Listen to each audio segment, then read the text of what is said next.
Hello, everyone. Welcome to the Hormone Helper podcast. I'm Coach Andrew, your hormone helper from Fit for All Fitness. I personally coach over 1,600 men and women to help better understand their hormones so they can lose weight and get their metabolism back on track. With this podcast, you're going to hear from me and my special guests about everything from metabolism to thyroid to weight loss. And we even talk a little bit of sexy time as we chat to spread more knowledge thick like butter on your hormones. If you're ready to learn, I'm ready to share, so let's do this. Hello, everyone, and welcome back to yet another episode of the Hormone Helper podcast. This episode is coming to you absolutely refreshed and revitalized as I recently returned from my trip to Santorini in Greece. So what a lovely and stunning place Santorini is. If you guys and gals haven't gone, you should go. It's literally filled with incredible mountain views, hillside villas, crystal clear waters, and thousands upon thousands of snow white colored homes that you can basically see for miles away across the horizon of the island. And the food. Oh man, the food. I ate absolutely everything from every restaurant. There wasn't a single one we missed. We had, just a little recap, some fresh squid, recently caught sea bass from the local shore. We had orange and nectarine salad, and of course some Greek classics as well too, like lamb and chicken souvlaki. So if you can't tell that I loved it and I miss it already, then I mean, you're missing it. So, because I do miss it, but I also love Canada too. So it's good to be back. So, it's funny because it's the great food from Greece that actually inspired today's episode. Me and Lorna were over there. We were eating super fresh every day, and we were just blown away with the quality of the food, from the freshness of the items selected for the menu, but most importantly, the fact that everything was locally sourced from Greece and grown in the absolute most natural and organic way possible. It's typical during travel for pretty much anyone that I speak to, and a lot of clients included in this, that people always tend to worry about what they're going to eat when they go away. And it's easy to really be slammed with, I guess, a bucket of digestive issues typically when you go away. And truthfully, having a little bit of digestive issues makes sense, and some digestive change. After all, it's completely different food. But one of the most common things I see as a coach is that people who travel to different countries, or even do something as small as going out to a restaurant that they've never been to before, they experience really bad digestive issues from these different foods. So most people complain about excessive bloating. They get heavily constipated, followed by some random diarrhea runs. And don't even get me started about the stomach cramps that make you want to grab your gut and basically curl up into a ball. I can safely say, though, that no one wants to experience a vacation like this, or even a single night out to dinner, that matter. And stomach indigestion and IBS, it's now the top 3 most diagnosed conditions in the world. And you know what's wild? Canada and America have the highest rates of IBS in the world. So estimated 18% versus 11% globally. However, it's thought that IBS, or irritable bowel syndrome, for some of you who don't know the shortened term, it often remains underdiagnosed. So it's typically, or it's probably higher than 18% that's there. So what happens then with people who experience this from the food that they eat? Well, more than 70% of those people indicate that their symptoms interfere with their everyday life, and 46% of them, the diagnosed ones, report missing work or school due to IBS.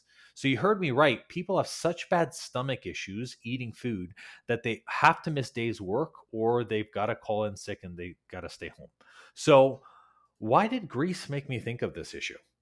Why was it something that came up when I was eating the food there? Well, for starters, out of all of my friends, clients, and many of my family members, I am 99% positive that I'm one of the healthiest eaters in my sphere. That's the people around me. Me and my wife, we buy only organic meats. We never use sauces or boxed ingredients. I'm always looking at food labels to make sure that my food doesn't have chemicals. I always wash my vegetables to clean them of pesticides. And I make sure that my water doesn't come from a bottle, as we tend to filter everything in our house.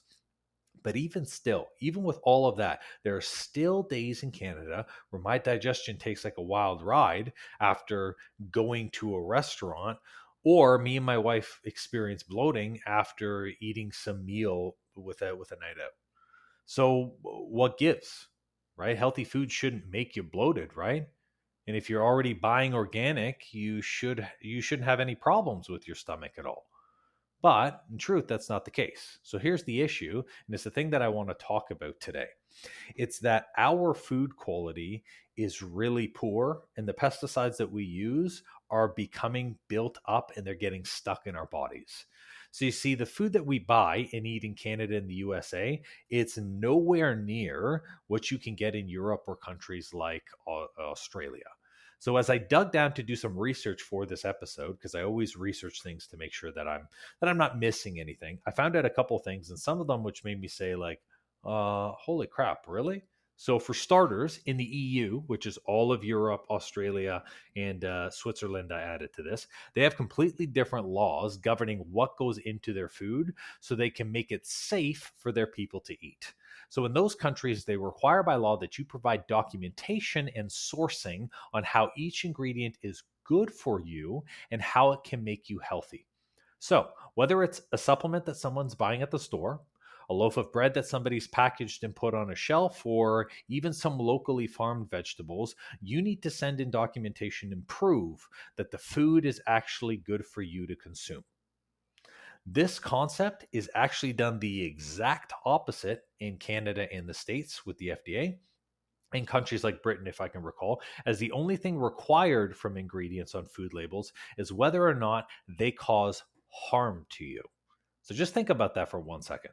On one side, you have regulations that want to make sure that your products are good for you to eat, compared to a side that says, oh, just only tell us the ingredients if it's harmful, and as to what degree is it harmful.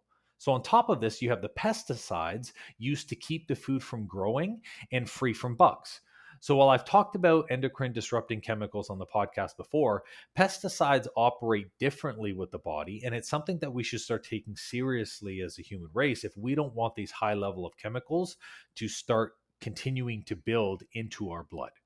So before I talk about these chemicals, I want to share a recent story from a client who does quite the amount of seasonal traveling, like me and Lorna intend to do. So this woman has spent many years traveling the globe prior to working with me, and every time she traveled, digestive trouble would basically show up like a shitstorm out of nowhere. It was like, oh, you ate this? Boom. Like just one more digestive issue after another. And on top of this, she found that as she got older as well, her weight started to creep up, even though she was basically living the same lifestyle, being the same level of activity, and playing golf like she's always done. So by the time that we met, she had been to Africa and Florida recently, but she basically had enough with what she's feeling. And truthfully, I can't blame her. Like I'd be pissed too if I always felt bloated and wasn't comfortable when I was going out on vacations and trips. So, anyways, the interesting part was that on her blood work, her body's stress level was super through the roof, and she had roughly 3 times the amount of the stress hormone cortisol, along with having some estrogen issues as well. And this is very, very common for people who have digestive distress. So these two hormones, estrogen and cortisol, they're the ones that affect the gut the most. That's because excess estrogen is going to attack what is inside the stomach, and excess cortisol is going to fuel high level of inflammation, which disrupts your body's ability to process nutrients. So how did she get this way? She must not have been taking care of herself and eating like garbage, right? Well, no. Actually, when I was taking a look at her food, it wasn't all that bad. She had a lot of good habits, and most people have a hard time picking up on clean eating, and she was doing a lot of clean eating. So I'll tell you how she got this way. And it's the same way that people gain weight over time, and the same way that people's stomach and digestion gets worse over time, too. It's the same reason also that as you get older, your body starts to recover less. It's something called progressive toxicity and chronic inflammation. So, when we consume foods that have high levels of pesticides and chemicals, what we don't realize is that these chemicals don't get fully broken down and they end up floating in our bloodstream. Now, a little bit of this is normal. You're not going to have zero chemicals in your body, which is sad to say, but that's just the reality we live in. But within the span of the average 40-year life, so the first 40 years of your life, you're going to end up with 1.1 to 1.5 pounds of chemicals floating in your blood and in your fatty tissue. So there is one particular pesticide called DDT, which tests have shown to stay up to 50 years in your bloodstream. So almost 1.5 pounds of just floating chemicals that your body can't process. So at the start, when the blood in the body is clean when you're young, it's relatively simple to find these toxins and get rid of them quickly. And this is often why kids and teens basically can eat whatever they want and they seem freaking indestructible. Because when you have less of these toxins in you, you can detect them really, really quick. But as you get older, the body has a harder time flushing these toxins out, and it is trying to do other things like repair other tissues, keep organs running. So it starts to develop a hard time.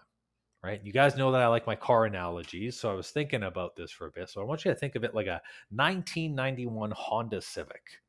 The car ran well once in 1991.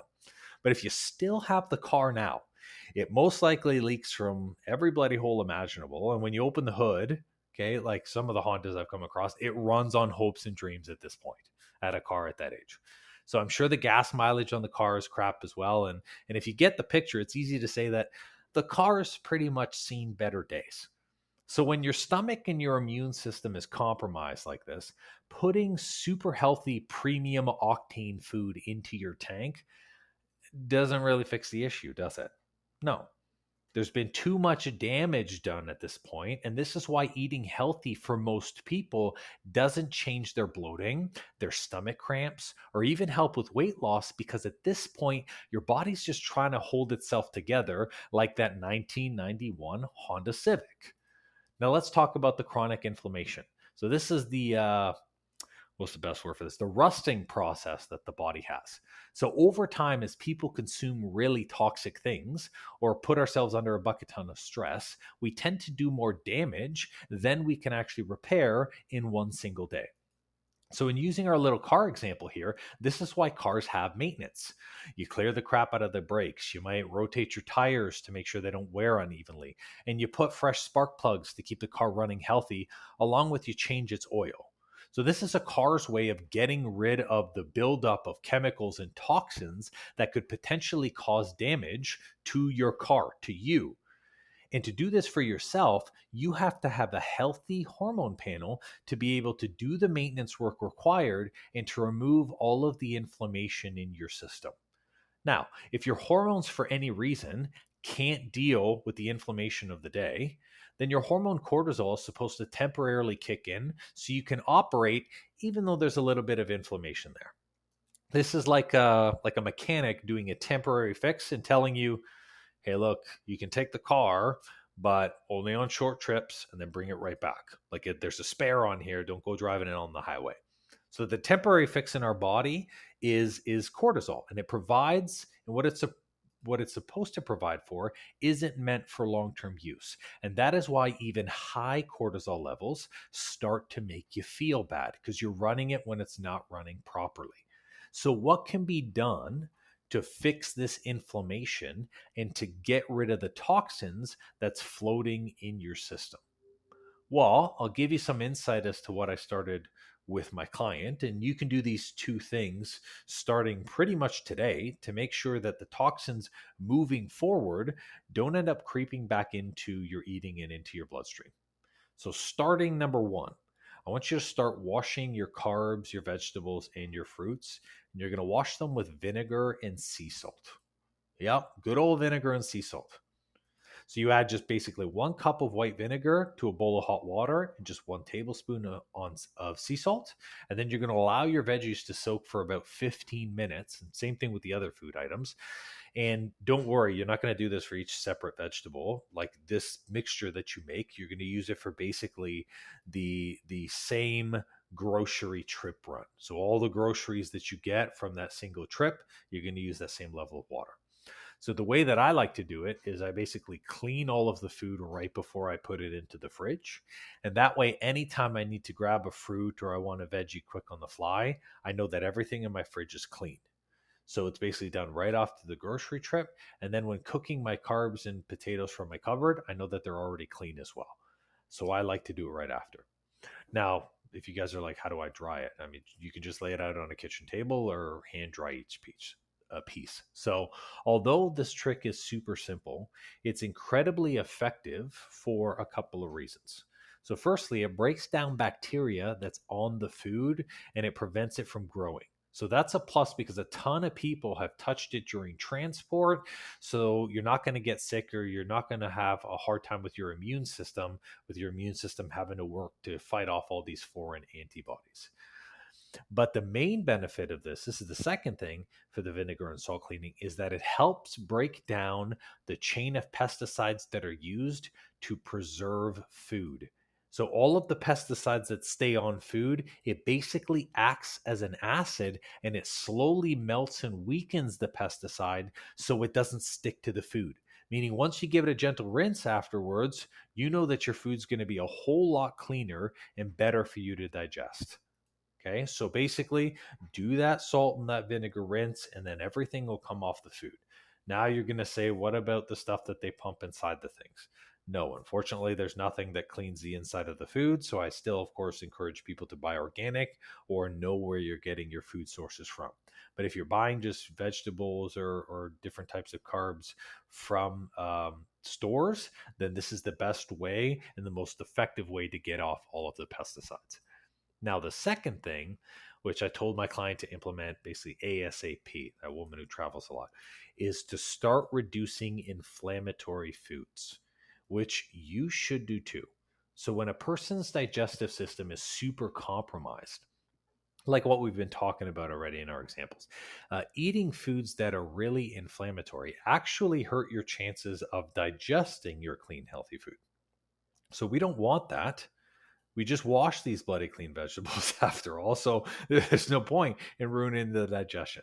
So, in terms of a good place to start removing with the inflammatory foods, is we have fried foods, we have refined carbs, we have sodas, and especially processed meats. So, these foods are genetically made, they have their own chemicals. So, whenever we're doing and creating processed food that has to stay or last a long time, this is where, just like I talked about, the chemicals that they insert into food, this is where they have to insert chemicals to make sure that it has a long shelf life, chemicals for taste, chemicals for texture. There's a lot of stuff that they put in there, and it is very hard for the stomach to break down naturally if the stomach is weak. So if the stomach is already in a place that it's compromised, you're going to have a really hard time. So it's best to avoid them altogether.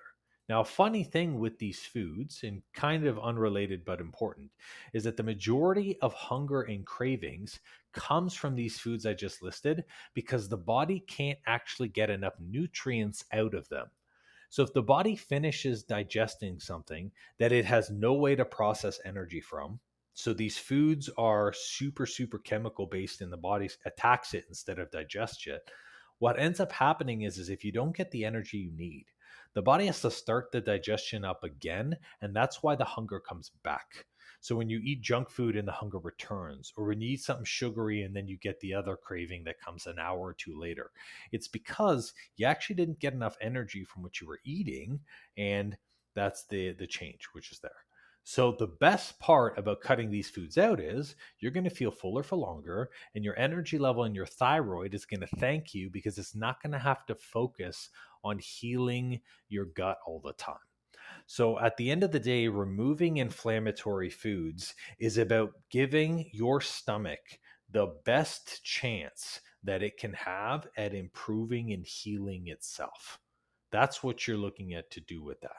So if you can continue to improve your gut's chances of being able to break stuff down, then essentially that makes it easier for you to be able to put in.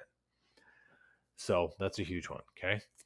Now, another aspect of this as well, which temporarily will be effective for the stomach, is if you implement, and this is a part of removing the inflammatory foods, is if you implement a probiotic. So Clean Basic, company Clean Basics has a very fantastic probiotic, and we work with them all the time. I like to use them with our clients because the stuff's super, super clean. If your stomach is in a really bad place where like it can't even tolerate like things like fiber or apples, and some people bloat with stuff like that, then a digestive enzyme is probably a good place to start. Now, again, everyone is different, right? So this is conditional upon your needs, your medication, other stuff like that. But that's also a good idea as well too. And I'll make sure to drop a link for the digestive enzyme if you guys are curious to check it out. Now, one more thing that you can do, one more thing, which is also what my client did, is you can join our Vantage coaching program to get custom support. Duh. You knew that I was going to go here, right? I'm just kidding. But in all seriousness, like I know that nutrition can be super frustrating on your own.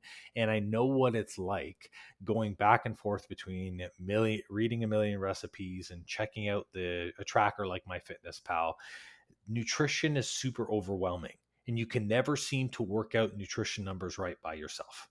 So best part about the program is essentially you're not even going to have to be on a diet, because we work on a flexible nutrition approach. So we create a nutrition plan built around your lifestyle, your hormone panel, and then we also build it around your body type as well too.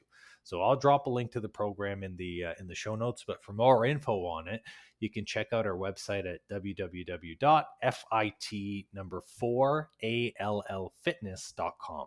So that's fit4allfitness.com, and just click on the program section. So ultimately, support is huge because it gives you a really high level of accountability. But the most important thing is nutrition is going to change depending on how someone's stomach is, depending on how someone's hormones are, depending on medication, depending on any IBS symptoms.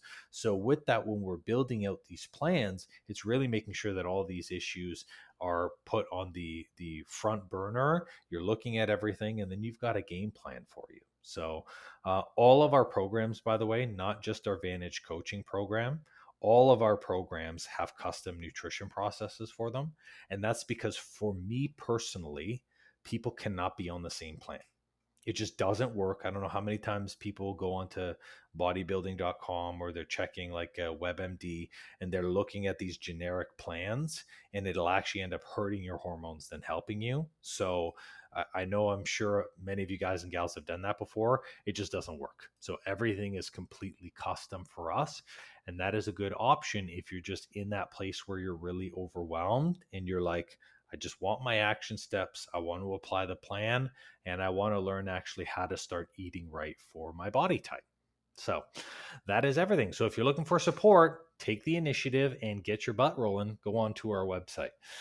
As for this episode, however, I am all finished up. So thank you for listening on all of the inflammation, and hopefully you can start to wash your vegetables and remove those inflammatory foods. That's all for this episode. Thanks for listening, fam. Well, it seems I'm all out of info juice for today. That's all for this episode, and thank you so much for listening. Please leave a raving review for me if you've learned something good, and make sure to subscribe to the podcast so you don't miss an episode. Now, if you're in the mood for some more great content and tools to get your hormones on track, why not check out our free Facebook group and the blog on our site? We do amazing weekly trainings in our group that me and my wife call Tea and Teachings that give good tips for anything hormones and metabolism related. It's also a great community where you get to share your goals and success with like-minded people just like you. I'll make sure to drop both the Facebook group link and the blog link in the show notes for you. Or if you're ambitious like me, the name of the group is Weight Loss and Balanced Hormones. It'll say Fit for All beside it with a picture of me. So come and join us and have more fun.